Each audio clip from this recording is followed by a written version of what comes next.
Hello students, how are you? I hope that you all are very safe and sound. और होना भी चाहिए students. Stay home and keep safe yourself students. तो आज हमारे students इसमें क्लास 11th एक्सरसाइज 1.4 है. This is based on operation on sets.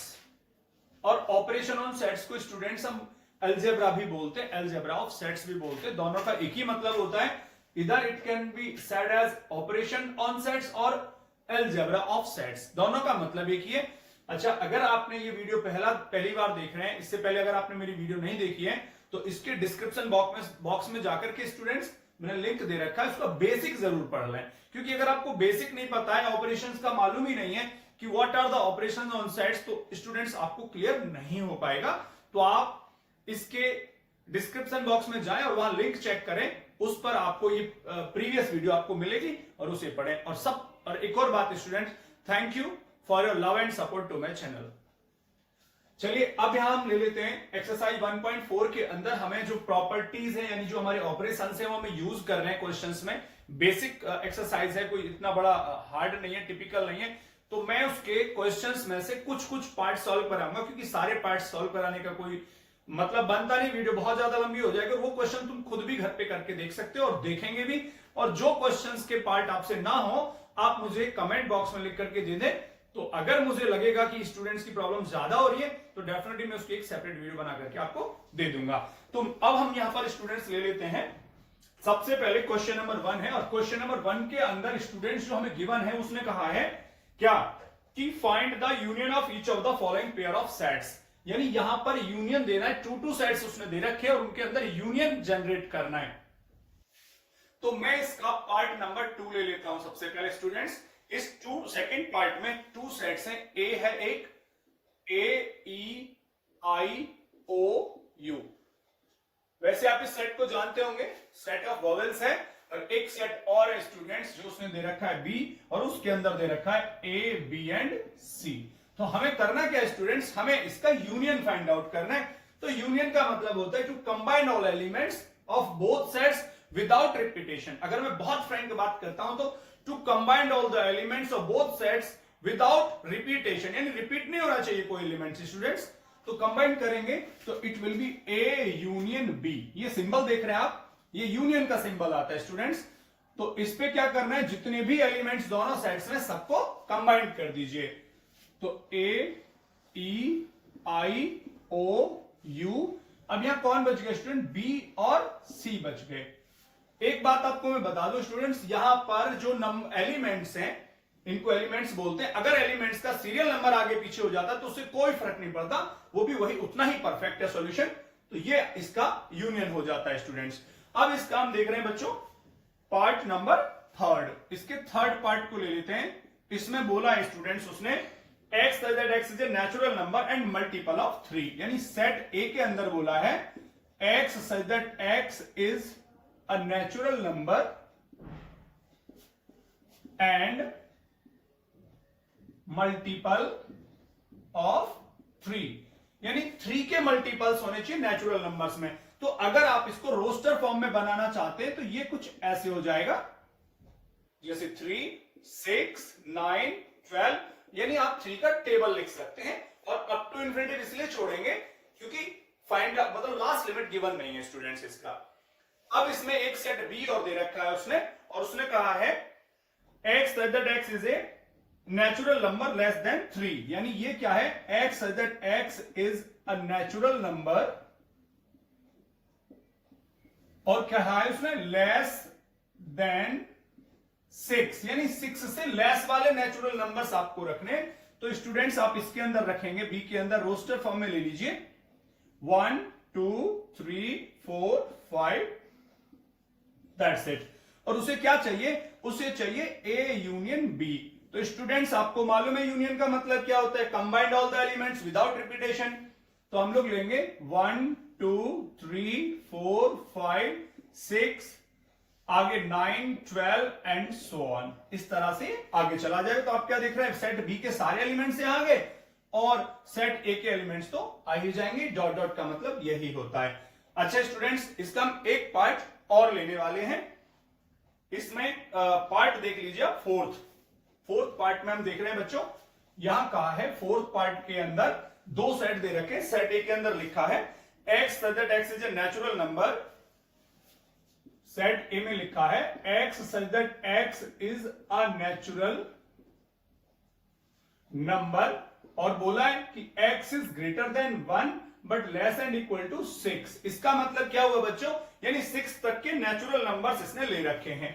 अगर आप इसको रोस्टर फॉर्म में लेते हैं तो ये आएगा 1 2 3 4 5 6, यानी 1 से ग्रेटर। तो 1 नहीं लेंगे, सॉरी यहां पर 1 नहीं ले सकते हम लोग, क्योंकि उसने क्लियर लिखा x is greater then 1। x 1 से ग्रेटर है तो 1 नहीं आएगा, तो 2 3 4 5 6 आ जाएगा। अच्छा, जरूरी नहीं है स्टूडेंट्स कि आप इन्हें रोस्टर फॉर्म में लेने के बाद ही करें। अगर आप चाहें तो इन्हें सीधा का सीधा सेट बिल्डर फॉर्म में भी सॉल्व कर सकते हैं। और इसी का सेट बी है स्टूडेंट्स, जिसमें उसने दे रखा है x that x is a natural number, x such that x is a natural number where x is greater than 6 but less than 10। यानी जो x की वैल्यू है स्टूडेंट्स वहां पर 6 से ग्रेटर है लेकिन 10 से लेस है। तो इसको अगर आप रोस्टर फॉर्म में लिखेंगे तो that will be 7 8 and 9। Clear बात है, क्योंकि इंटरवल्स में मैंने वहां पढ़ाया हुआ है, जब आप उस वीडियो को देखेंगे कि अगर ये सिंबल है तो इसका मतलब है x इज ग्रेटर देन 6, मतलब 6 is not included in value of x, less than 10 also not included 10, तो इसलिए मैंने ले लिया 7 8 एंड 9। अब अगर हम इसका यूनियन लेते हैं स्टूडेंट्स, तो यूनियन का मीनिंग आपको अब तक क्लियर हो चुका होगा, to combine all the elements without repetition. तो ले लीजिए कौन कौन आने वाले हैं, 2 3 4 5 6 7 8 9। तो ये स्टूडेंट्स इस तरह से क्वेश्चन नंबर 1 के जो इंपॉर्टेंट पार्ट्स थे वो मैंने सॉल्व कर दिए। रेस्ट पार्ट्स को आप लोग सॉल्व करेंगे। और एक बात, मुझे उनके केवल भाई यूनियन में तो एक ही लाइन आनी है, उनके यूनियन का सॉल्यूशन यानी सीधा सीधा एक आंसर मुझे आप मेरे कमेंट बॉक्स में लिख के देंगे, आप इसे नोट करिए। तो ओके स्टूडेंट्स, अब ले लेते हैं क्वेश्चन नंबर 2। मैंने 3rd इसलिए साथ लिखा है, अगर आप देख रहे होंगे दोनों बिल्कुल एक जैसे क्वेश्चंस हैं। इसमें सेट ए की वैल्यू दे रखी है बेटा ए बी एलिमेंट्स है, और बी के अंदर सेट है ए बी एंड सी। पूछ रहा है is A is subset of B. तो डेफिनेट सी बात है, आप अगर ध्यान से देख रहे हैं सबसेट का आपको मीनिंग पता होना चाहिए, पहले से आपने पढ़ा हुआ, नहीं पढ़ा तो मैंने बता दिया आपको कैसे पढ़ना है। तो ए के अंदर एलिमेंट्स कौन है, ए एंड बी। अब ये एलिमेंट्स अगर बी में मिलते हैं, बिल्कुल ए एंड बी यहां अवेलेबल हैं, तो इससे बिल्कुल क्लियर हो जाता है कि ये सेट इस वाले सेट का सबसेट है। तो इसका आंसर हो जाता है यस इट इज सबसेट। फिर उसके बाद कह रहा है what is A union B. फिर ए यूनियन बी क्या आएगा, तो मैं आपको पहले बता दूं। सबसे पहले जब हमने देखा कि ए के सारे एलिमेंट्स बी के अंदर हैं, आप लोग लिखोगे ए इज यस करके, yes A is subset of B. Reason लिखोगे because x belongs to A and x belongs to b। इसका मतलब क्या लिखा है, इसका मतलब ये स्टूडेंट्स कि जो x के एलिमेंट्स हैं वो सारे के सारे, सॉरी जो a के एलिमेंट्स हैं, a के जितने भी एलिमेंट्स हैं वो सारे के सारे b के अंदर अवेलेबल हैं। या आप ये लिख सकते हो फॉर ऑल, ये सिंबल है फॉर ऑल का, इसको पढ़ते हैं ऐसे फॉर ऑल, यानी सभी। कौन सभी, x जो a के अंदर है। x का मतलब अब कोई नाम नहीं है, x का मतलब कोई भी एलिमेंट, यानी सेट a के अंदर जितने भी एलिमेंट्स हैं उन वो एलिमेंट्स अब b के अंदर भी हैं, बिल्कुल। और अगर ऐसी कंडीशन क्रिएट हो जाती है स्टूडेंट्स, तो उसको हम यानी कि ऐसे फर्स्ट सेट को सेकंड का सबसेट कहते हैं। तो मैंने दिखा दिया yes A subset of B because for all x belongs to A, यानी कि सभी एक्स जो ए के अंदर हैं वो बी के अंदर भी अवेलेबल हैं, तो इसलिए सबसेट है। अब वो कह रहा है हमसे कि ए यूनियन बी बता दो। तो इसके लिए आपको मैंने बोला था ए बी एंड, ये तो आपने पहला सेट ले लिया, यूनियन ए बी एंड सी ये सेकंड ले लिया। दोनों सेट के एलिमेंट्स को कंबाइन कर दो, ए बी एंड सी, क्योंकि रिपीट नहीं करना होता है हमें। तो स्टूडेंट्स हम क्या देख रहे हैं कि ए बी सी वैसे यूनियन तो आ गया, लेकिन ये सारे एलिमेंट्स तो ऑलरेडी बी के ही अंदर हैं, तो आप इसका आंसर ये भी लिख सकते हो दिस इज ओनली बी। मतलब आप ये लिख सकते हो कि A union B equals to B. अब इस क्वेश्चन में बिल्कुल उसने कहा है, इसमें पूछा नहीं है पहले, उसने कहा if A and B are two sets such that A is subset of B, already given है कि ए बी का सबसेट है। तो what is A union B? तो फिर ए यूनियन बी क्या आएगा? हालांकि हमको मालूम है कि अगर कोई सेट दूसरे सेट का सबसेट होता है तो उनके यूनियन में जो सुपर सेट होता है, क्योंकि अगर दो सेट हैं जिनमें एक सबसेट है तो दूसरा उसका सुपर सेट होता है स्टूडेंट्स। जैसे अगर ए सबसेट है बी का तो बी सुपर सेट है ए का, तो उनके यूनियन का रिजल्ट हमेशा सुपर सेट आता है, मतलब ये आएगा। लेकिन फिर भी आप इसे एग्जांपल की तरह समझा सकते हो। Let A is 1 2 and 3, okay, and set B को ले सकते हो 1 2 3 4 एंड 5। मैंने ऐसा क्यों लिया? क्योंकि उसने क्लियरली कहा है कि two set such that A is subset of B, यानी ए बी का सबसेट डिफाइन उसने कर रखा, इसलिए मैंने सारे एलिमेंट्स ए के बी के अंदर ले लिए। तो ये तो पहले उसने कहा। अब उसने कहा ए यूनियन बी बताओ, तो A union B means combination all the elements without repetition. तो करिए जरा इनको आप, ये आएगा 1 2 3 4 5, और ये सारे एलिमेंट्स फिर से वही बात, कहां अवेलेबल है? बी के अंदर, तो रिजल्ट हो गया इसका बी, मतलब A union B equals to B. तो क्लियर कट बात ये इसलिए आ जाती है स्टूडेंट्स कि हमें मालूम है कि अगर एक सेट दूसरे सेट का सबसेट है तो वो यूनियन में उसके अंदर ही मिक्सअप हो जाता है और उनका पूरा रिजल्ट उसके सुपर सेट के इक्वल आ जाता है। चलते स्टूडेंट्स इसके फोर्थ क्वेश्चन की ओर। इसमें आपको 4 सेट्स गिवन है, A B C and D, और इसके अंदर उसने 7 पार्ट्स पूछे, लेकिन मैंने फर्स्ट 4 पार्ट्स को लिया ही नहीं है, 5 पार्ट्स को नहीं लिया स्टूडेंट्स, क्योंकि उसमें 4 पार्ट्स में क्या है, दो सेट का यूनियन पूछा, जैसे ए यूनियन बी या बी यूनियन सी, जो बहुत आप इजीली कर सकते हो। मैंने इसका 5th 6th और 7th यानी कि 3 पार्ट लिए हैं और 4 इसके स्किप कर दिया। आप उन्हें आराम से कर सकते हो। अगर कोई प्रॉब्लम होगी तो आपको बताए क्या करना है स्टूडेंट्स। तो सबसे पहले हम इसका 5th पार्ट ले रहे हैं। इसमें दे रखा A union B union C. अब बात आती है, या तो हम तीनों को एक साथ ले लें, लेकिन कभी ऐसा मत करो। अगर इस तरह की सिचुएशन आती है तो किन्हीं भी 2 का पहले यूनियन लेकर के आओ, मतलब हम लोग पहले ए यूनियन बी ले लेते हैं। तो ए यूनियन बी, जब आप ए यूनियन बी लेंगे स्टूडेंट्स तो आप देखेंगे ए और बी के एलिमेंट्स को कंबाइन करना है। तो क्या क्या एलिमेंट्स आ गए, 1 2 3 4 5 एंड 6। आप चेक कर लीजिए, इसके अंदर 1 2 3 4 है, इसमें 3 4 5 6 है, तो 3 4 तो कॉमन हो गए, तो 1 2 3 4 5 6 ये आपके सामने आ गया। अब इसको ए यूनियन बी को, यानी इस वाले को यूनियन करना है सी के साथ, यानी ए यूनियन बी तो यही हो गया स्टूडेंट्स, सी सेट ये रहा, यानी इसको और इसको यूनियन करना है। तो 1 2 3 4 5 6 तक तो यही हो गया, 5 6 तो कॉमन हो गए। उसके बाद कौन कौन और ऐड करेंगे, 7 एंड 8, क्योंकि हमें मालूम है बहुत अच्छे से बच्चों कि हम किसी भी एलिमेंट को रिपीट नहीं कर सकते। तो 1 2 3 4 5 6 7 8, तो ये स्टूडेंट्स आपका 5th पार्ट हो गया, जिसमें A union B union C find out करना है। अच्छा, इसके अगर हम 6th पार्ट को ले लेते हैं, चलो मैं इधर ले लेता हूं 6th पार्ट इसका, जिसमें A union B union D चाहिए। तो वही बात, मैं पहले ए यूनियन बी लूंगा, और अभी तक आपने ए यूनियन बी थोड़ी देर पहले ही लिया है, जैसे कि ये रहा, तो आप इसको रख दीजिए 1 2 3 4 5 एंड 6। उसके बाद ए यूनियन बी के साथ डी को भी यूनियन में करिए, मतलब ए यूनियन बी तो ये हो गया, तो समझो एक सेट तो ये आ गया आपके लिए। अब दूसरा सेट कौन है बच्चों, डी, यानी इसके साथ डी को यूनियन में डालना है।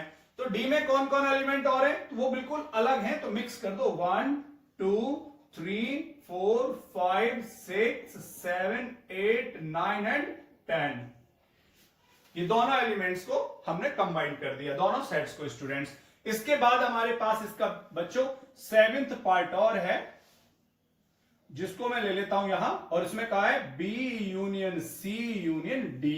अब आप समझ चुके होंगे कि पहले हम बी यूनियन सी ले लेते हैं, मतलब बी और सी को कंबाइन कर दो। बी के अंदर 3 4 5 6, इसके अंदर 5 6 7 8, तो मिला दो 3 4 5 6 7 8। इसके साथ बी यूनियन सी के साथ डी को और मिलाना है, मतलब इसके साथ डी को और मिलाएंगे, तो डी में 7 8 तो है, आगे 9 10 और आएंगे स्टूडेंट्स। तो ये हो जाएगा 3 4 5 6 7 8 9 एंड 10। तो स्टूडेंट्स ये इसका सॉल्यूशन हो गया।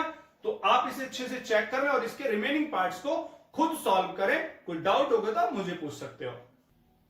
ओके स्टूडेंट्स, यहां क्वेश्चन नंबर 5 है, इसमें कहा है फाइंड इंटरसेक्शन, लेकिन उसने ये बोला है कि क्वेश्चन नंबर 1 जो है उसी के पार्ट्स में इंटरसेक्शन लेके आना है। फाइंड इंटरसेक्शन इन क्वेश्चन नंबर 1। तो मैंने क्वेश्चन नंबर 1 के कुछ पार्ट्स ले लिए, first, third, fourth and fifth. केवल एक पार्ट मैंने इसका छोड़ा, सेकंड वाला, जो कि मैंने यूनियन में कराया भी था। तो इंटरसेक्शन का मतलब होता है स्टूडेंट कॉमन एलिमेंट्स। तो ये x है और ये y है। अगर मुझे x इंटरसेक्शन y चाहिए स्टूडेंट्स, तो मुझे लेना क्या है, दोनों सेट्स में हमें सर्च करना है कि कौन कौन से एलिमेंट्स कॉमन हैं। तो अगर हम देख रहे हैं बेटा यहां पर, तो 1 3 5 है, यहां 1 2 और 3 है। तो देखो 1 मैच कर रहा है एक तो, और दूसरा 3 मैच कर रहा है स्टूडेंट्स। इन एलिमेंट्स को हम लोग ले लेंगे 1 एंड 3। तो ये इसका इंटरसेक्शन हो गया। अब वही सेट ए था, x that x is a natural number and multiple of 3। तो मैंने ये पीछे भी आपको बताया था, सेट ए को मैं ऐसे ले लेता हूं रोस्टर फॉर्म में, नेचुरल नंबर के साथ साथ वो 3 के मल्टीपल भी है, 3 6 9 12 एंड सो ऑन। और स्टूडेंट्स सेट बी में क्या लिखा है उसने कहा है x that x is a natural number less than 6, यानी 6 से छोटे नेचुरल नंबर्स हैं। तो 1 2 3 4 5 तक आएगा, क्योंकि क्लियर बोला है उसने लेस देन 6, यानी 6 नहीं शामिल होगा, तो नेचुरल नंबर 1 से 5 तक आ गए। अब आपको बेटा इनका इंटरसेक्शन चाहिए। अगर इंटरसेक्शन का मतलब है वो एलिमेंट्स जो मिक्स होते हैं, दोनों में कॉमन है, दोनों में बिल्कुल सेम है। तो हम देख रहे हैं बेटा यहां पर केवल एक ही एलिमेंट है जो दोनों में मैच कर रहा है, दैट इज 3। भाई 6 होता लेकिन यहां 6 है ही नहीं, तो इसीलिए सिर्फ हम 3 को यूज करेंगे यहां। ये इसका इंटरसेक्शन हुआ स्टूडेंट्स। अगर हम फोर्थ पार्ट की बात करें तो क्लियर लिखा है x such that x is a natural number, और x क्या है, 1 से ग्रेटर है। 1 से ग्रेटर है बच्चों, मतलब 1 नहीं आएगा, और 6 तक है। तो अगर मैं सेट ए को ले लूं यहां पे रोस्टर फॉर्म में, तो ये आएगा 2 3 4 5 एंड 6।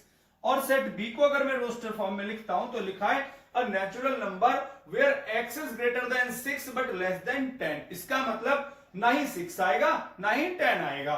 तो नेचुरल नंबर्स हो गए 7 8 9। तो स्टूडेंट्स इन दोनों का हमें क्या चाहिए, हमें चाहिए कॉमन, यानी इंटरसेक्शन। और इंटरसेक्शन का मतलब होता है students common elements between both sides. तो इसमें कौन कौन कॉमन दिख रहे हैं, मुझे तो बेटा देखो एक भी एलिमेंट 7 8 9 यहां है ही नहीं कहीं, तो कुछ कॉमन नहीं है। तो इसको हम ब्लैंक छोड़ देते हैं, और इसका नाम हम जानते हैं, this is called empty set. ये इस तरह से सिंबल आता है, इसे एम्प्टी सेट कहते हैं। अगर बेटा फिफ्थ पार्ट को देख रहे हैं तो ए के अंदर एलिमेंट्स है 1 2 3, और बी के अंदर कौन है 5, यानी बी को आप ऐसे लिख सकते हो, B is empty for you. अब कोई एलिमेंट है ही नहीं, यहां देख रहे हैं आप 1 2 3 है, यहां कुछ है ही नहीं, तो कॉमन कुछ होगा ही नहीं बेटा।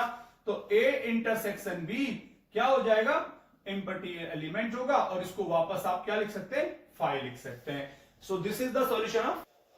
चलो स्टूडेंट्स ये क्वेश्चन नंबर 6 हमारे सामने। वैसे तो इंटरसेक्शन अभी आपने थोड़ी देर पहले पढ़ लिया है, लेकिन थोड़ा यहां पर कुछ पार्ट्स में है कि भाई एक से ज्यादा सेट्स को उन्होंने इंटरसेक्ट किया या इंटरसेक्शन बनाया, या यूनियन के बाद इंटरसेक्शन है। तो मैंने इसके स्टूडेंट्स 1 2 और 3 पार्ट्स ले लिए। इनके जो रेस्ट ऑफ पार्ट्स हैं या तो इनकी तरह बिल्कुल कॉमन है, इसके जैसे हैं 2 पार्ट, और बाकी तो बिल्कुल सिंगल हैं 2 सेट्स पर। तो मैंने वो जो कि सबसे टफ मुझे जो लग रहे थे, मतलब टफ नहीं लेकिन इस क्वेश्चन के कंपैरिजन में, अदर पार्ट्स के कंपैरिजन में उनको ले लिया है। तो हमारे पास यहां पर A B C and D 4 sets हैं। इनके अंदर हमें क्या करना है, जैसे हमारा 8th पार्ट में लिखा है A intersection B union D. तो स्टूडेंट्स आपको तो वैसे भी पता है कि हम 2 2 करके सॉल्व करेंगे, लेकिन अगर उसने पहले से ही ब्रैकेट यूज किया है, जैसे लाइक दिस ब्रेसेस यूज किया हुआ है, तो डेफिनेटली आपको ब्रेसेस को पहले कैलकुलेट करना है। तो इसका मैं 8th पार्ट ले रहा हूं, तो पहले मैं लूंगा बी यूनियन डी। तो मतलब अभी यूनियन पढ़ा था आपने, तो दोनों के यानी बोथ सेट्स के सारे एलिमेंट्स को कंबाइन कर दो, but without repetition. This is B and this is D. तो 7 9 11 13 हियर इज 15 एंड 17। तो 7 9 11 13 15 एंड 17। अब स्टूडेंट्स ए के साथ इनका इंटरसेक्शन चाहिए, मतलब सेट ए ले लो और एक ये ले लो, यानी ए सेट और इसके साथ जो कॉमन एलिमेंट्स है अब आपको उन्हें फाइंड आउट करना है। तो इसके अंदर हम ढूंढते हैं, यहां पे देखो स्टूडेंट 7 है, यस मैच कर रहा है, 9 मैच कर रहा है और 11 मैच कर रहा है। देखो इसके अलावा कोई एलिमेंट मैच नहीं कर रहा, तो दिस इज 7 9 11 हो गया। स्टूडेंट्स इसका मैं पार्ट ले लेता हूं 9th पार्ट जो आप देख रहे हैं, इसमें वही A intersection B union C, यानी कि एक बार में आपको पहले इनका इंटरसेक्शन और इनका यूनियन लेना है, उसके बाद उन दोनों का इंटरसेक्शन लेंगे। तो चलिए हम लोग बेटा पहले ए इंटरसेक्शन बी कैलकुलेट करते हैं। इसका मतलब आपको बहुत अच्छे से पता है, ए इंटरसेक्शन बी मतलब common elements of A and B. तो ये सेट ए है और ये सेट बी है, इनके कॉमन एलिमेंट सर्च कर लो। तो 3 5 तो मिल नहीं रहा, 7 9 11 7 9 11 देखो मैच कर गया, 7 9 11। तो मैं लिखने वाला हूं 7 9 11। उसके बाद स्टूडेंट्स उसने कहा है बी यूनियन सी, और यूनियन का मतलब होता है उल्टा इसका, यानी combined all the elements but without repetition. B and C को कंबाइंड कर लो, 7 9 11 13 11 13 उसमें भी है, तो 7 9 11 13 देन 15 और मिक्सअप हो जाएगा यहां से, क्योंकि 11 और 13 तो यहां भी आ चुका है। अब बेटा हमें इन दोनों का इंटरसेक्शन चाहिए, तो A intersection B union C. तो देखिए मतलब अब हमें कुछ नहीं सोचना, हमें हमारे हिसाब से ये एक सेट है, ये एक सेट है, इसका हमें चाहिए कॉमन पार्ट। तो इन दोनों में जो कॉमन दिख रहा है बच्चों, देखो 7 9 11 ही कॉमन आ रहा है, दिस इज 7 9 11। क्लियर हुआ? इसके बाद हमारा स्टूडेंट्स 10th पार्ट और मैं आपको ले लेता हूं यहां पे, जिसमें A union D intersection B union C. A union D हम लोग पहले लेंगे स्टूडेंट्स, और ए यूनियन डी का मतलब है ए और डी सेट्स के सारे एलिमेंट्स को कंबाइंड कर दो विदाउट रिपीटेशन। 3 5 7 9 11 और 15 एंड 17। तो दिस इज 3 5 7 9 11 15 एंड 17। और स्टूडेंट्स बी यूनियन सी, और बी यूनियन सी तो आपने थोड़ी देर पहले भी कैलकुलेट किया था, देखो ये रहा बी यूनियन सी, फिर से आप कर सकते हो वैसे ही चाहो तो दिस इज 7 9 11 13 एंड 15। अब क्या चाहिए हमें, देखो इन दोनों का कॉमन चाहिए, A union D intersection B union C. मतलब हमें कुछ नहीं सोचना, हमें तो ये दो सेट आ गए, इनके कॉमन पार्ट्स ले लो, एलिमेंट्स ले लो। 7 9 11, तो 7 9 11 बस यही कॉमन एलिमेंट्स हैं, और एक 15 भी है स्टूडेंट्स, देखो ये रहा 15 भी है, तो 7 9 11 and 15। This is the solution of this question. Okay students, now question number 7। देखिए क्वेश्चन 7 अगर बहुत हार्ड नहीं है, छोटा सा क्वेश्चन है। उसने यहां पर आपको ये सेट बिल्डर फॉर्म दिया हुआ था, जिनको मैंने रोस्टर फॉर्म में कन्वर्ट कर दिया, और करना भी चाहिए हमें, थोड़ा इजियर हो जाता है हमारे लिए।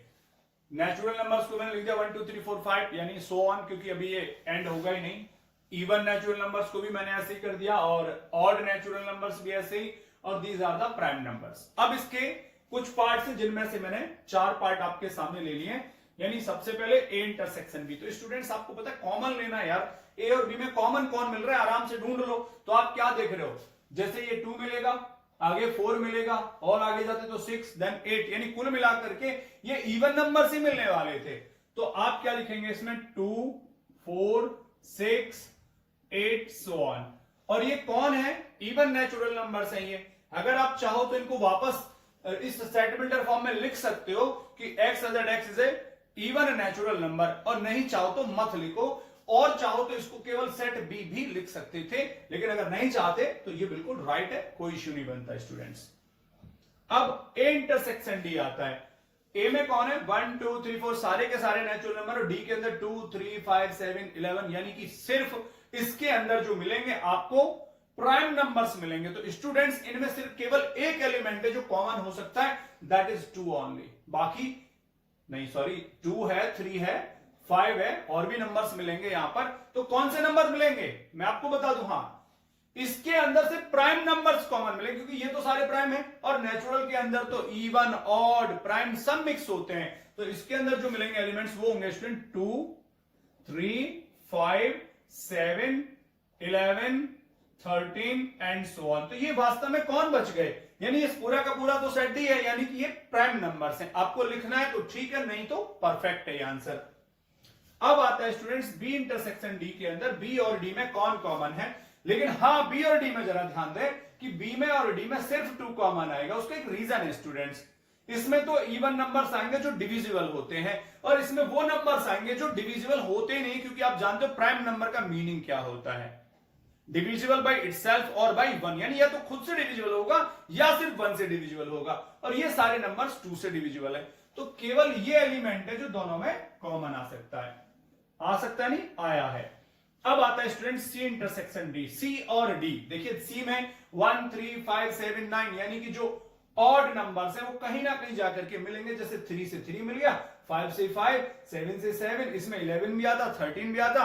तो ये कौन बचने वाले थे स्टूडेंट, 3 5 7 11 13 एंड सो ऑन।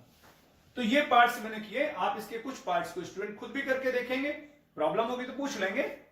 तो स्टूडेंट्स हमारे सामने क्वेश्चन नंबर 8 है, इसने डिसजॉइंट सेट्स पूछे हैं। तो सबसे पहले आपको डिसजॉइंट सेट्स का मीनिंग पता होना चाहिए। स्टूडेंट्स अगर हमने 2 सेट्स लिए और अगर उनमें कुछ भी कॉमन नहीं है, कोई एलिमेंट भी कॉमन नहीं है, तो उनको हम डिसजॉइंट बोलते हैं। डिसजॉइंट का मतलब अलग अलग है, वो बिल्कुल उनमें कुछ कॉमन है ही नहीं, सिमिलरिटी नहीं है। और अगर उनमें कोई सिमिलरिटी मिलती है तो उन्हें एडजॉइंट बोलते हैं। क्या बोलते हैं, एडजॉइंट। लेकिन अगर सिमिलरिटी ही नहीं है, सिंगल एलिमेंट भी कॉमन नहीं है, तो दोज आर डिसजॉइंट सेट्स। तो हम लोग यहां देखते हैं कौन कौन डिसजॉइंट्स है। तो इसके लिए आपको सबसे सिंपल मेथड क्या है, दोनों सेट्स का आप इंटरसेक्शन फाइंड आउट करिए, यानी कॉमन निकालिए। अगर वो 5 आया मतलब एम्प्टी आया तो मतलब डिसजॉइंट हो गए, अदरवाइज वो डिसजॉइंट नहीं हो पाएंगे। तो लेट कर लेते हैं, मान लो स्टूडेंट्स मैंने ले लिए सेट 1A है, इस वाले को मैंने A मान लिया और इस वाले को मैंने B ले लिया। ये लिखा है x such that x is a natural number, उसकी वैल्यू 4 से लेकर 6 तक है, तो 4 5 एंड 6। अब हम क्या देख रहे हैं बच्चों कि A और B सेट के अंदर कॉमन दिख रहा है, आपको 4 दिख रहा है। मैं लिखने वाला हूं कि A intersection B is 4, common हो गया। अब मैं क्या लिखूंगा, मैं यहां लिखूंगा इसके बाद because A intersection B is not equals to 5, यानी ये इन दोनों सेटों का जो इंटरसेक्शन पार्ट है वो 5 नहीं है, एम्प्टी नहीं है। तो therefore these are not disjoint sets,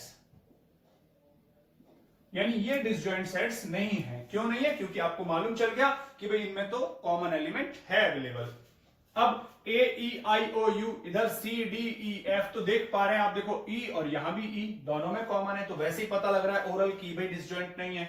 फिर वही कहानी लिखोगे, अगर इसमें A मान लो और उसको B मान लो, तो A इंटरसेक्शन B अगर आप लोगे तो दैट इज E। रीजन वही, because A intersection B is not equals to 5, तो देयरफॉर क्या लिख दोगे, वही these are not disjoint sets. तो अब आपको समझ में आ गया होगा डिसजॉइंट का मीनिंग क्या है स्टूडेंट्स। यहां देख रहे हैं आप इवन इंटीजर्स और ये देख रहे हैं ऑड इंटीजर्स, और बेटा इवन और ऑड में तो कुछ कॉमन मिल ही नहीं सकता कभी भी, तो डेफिनेटली ये डिसजॉइंट सेट्स हो गए। तो आप लिख सकते हो नथिंग इज कॉमन। मान लो ए के अंदर आपने ले लिया -2 या -4 -2 0 2 4 6 एंड सो ऑन, और सेट बी के अंदर आएंगे केवल ऑड इंटीजर्स, तो जैसे -3 -1 0,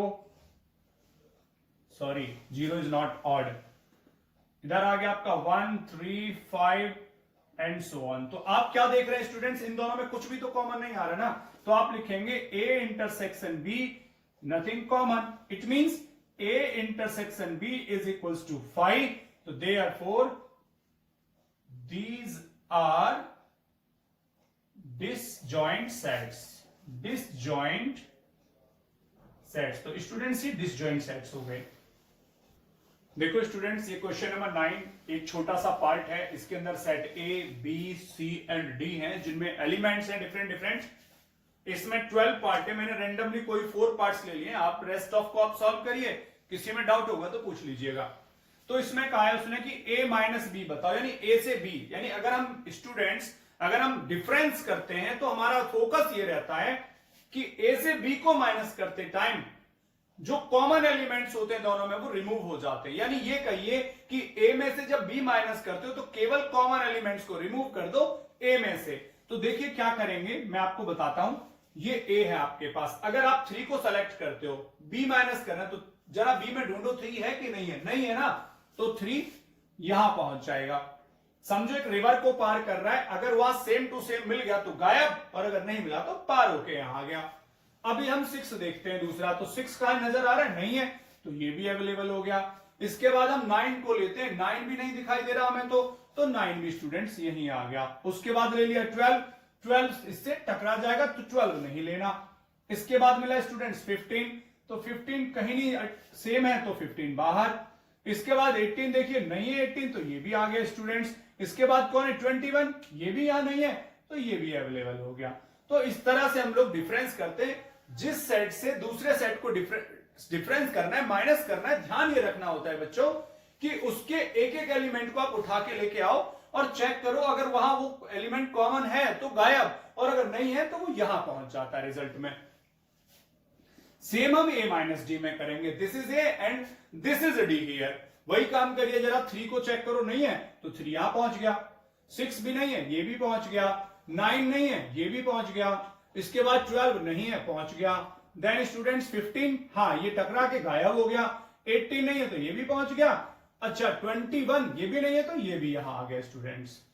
उसके बाद c माइनस ए लिया है, तो दिस इज c, और अब की बार a माइनस करो, तो ध्यान इधर से दो, इधर से लेके चलेंगे। पहले 2 एलिमेंट पिक करो, उठा लिए 2 को, मैच करो, यहां नहीं मिल रहा ना, ठीक है 2 यहां आ गया। 4 को पिक करो, यहां से चेक करो, यहां 4 नहीं है तो ये भी पहुंच गया।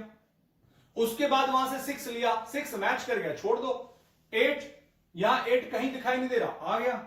उसके बाद कौन है वहां पे 10, 10 भी मैच नहीं हो रहा, ये भी आ गया। उसके बाद कौन है वहां पे 12, 12 मैच हो गया, छोड़ दिया। फिर 14 लो वहां से, 14 मैच नहीं हो रहा तो ये भी आया। उसके बाद ले लिया हमने वहां से 16, 16 मैच हो रहा है, नहीं हो रहा तो ये भी आ गया। यानी कुल मिलाकर के हमें इसके उन एलिमेंट से कुछ लेना देना नहीं है कि जो उसमें है या नहीं है, हमें तो वो एलिमेंट्स उठा के लेके आने, अगर जिसको माइनस कर रहे हैं उसमें वो सेम मिलते हैं तो उसको गायब कर देते हैं, और नहीं तो रिमेनिंग में यहां आ जाते हैं। ऐसे d माइनस सी, यानी d ए है और c है। तो सबसे पहले आप 5 लो, उधर 5 नहीं दिखाई दे रहा। फिर आपने लिया 10, 10 है वहां पर, देखिए 10 मैच कर रहा है, ये है तो 10 हट गया। यहां 15 है, वहां 15 नहीं है स्टूडेंट्स, तो ये आया। उसके बाद यहां पर 20 है, वहां 20 नहीं है, और 25 भी वहां नहीं है, तो ये इसके अंदर आ गया। इसी तरह से आपके रेस्ट पार्ट्स को सॉल्व करके देखेंगे। ओके स्टूडेंट्स, मैं इसका क्वेश्चन नंबर 11 ले रहा हूं। मैंने 10 को स्किप किया है क्योंकि 10 में बहुत सिंपल है, x और y दो सेट है, एक और उसके अंदर एलिमेंट्स हैं x माइनस वाई, उसमें पूछना है y माइनस एक्स पूछना है, और उनका इंटरसेक्शन, जो कि आप प्रीवियस क्वेश्चंस में पढ़ चुके हो अब तक, तो आप इजीली कर सकते हो। डाउट होगा तो आप पूछ लीजिए। मैं 12 को भी स्किप करूंगा क्योंकि उस क्वेश्चन के अंदर भी स्टूडेंट्स उन्होंने 2 सेट्स का पेयर दे रखा है, जैसे आपके पहले क्वेश्चन में ऊपर भी दे रखा था, उसमें डिसजॉइंट सेट्स को पूछा है स्टूडेंट्स।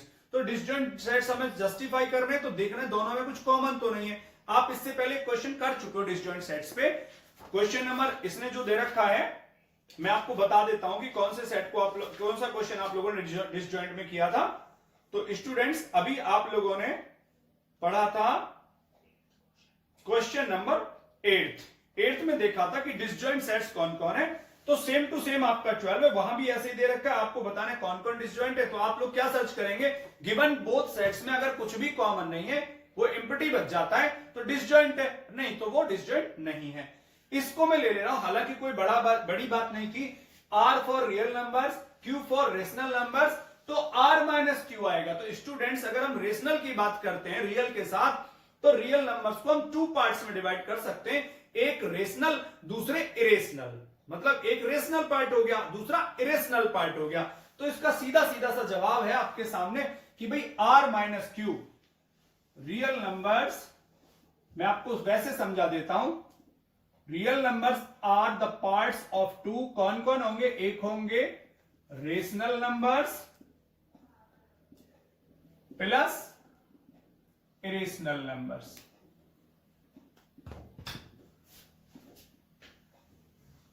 ठीक है, अब उसने क्या कहा है, उसने रियल नंबर्स में से रेशनल को माइनस कर दिया, तो कौन बचेगा स्टूडेंट्स, इरेशनल बच जाएगा।